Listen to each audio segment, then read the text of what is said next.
Ini adalah 5 berita terhangat hari ini dibawakan oleh Lumi AI.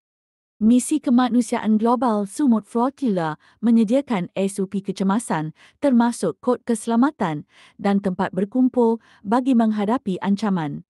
Orang ramai kini boleh menyemak kelayakan bagi Budi 95 di laman web Budi Madani.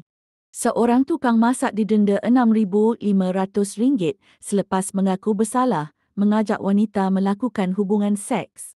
PM Anwar mempersembahkan taklimat isu semasa kepada YDP Agong, termasuk inisiatif Budi 95 dan persiapan sidang kemuncak ASEAN ke-47.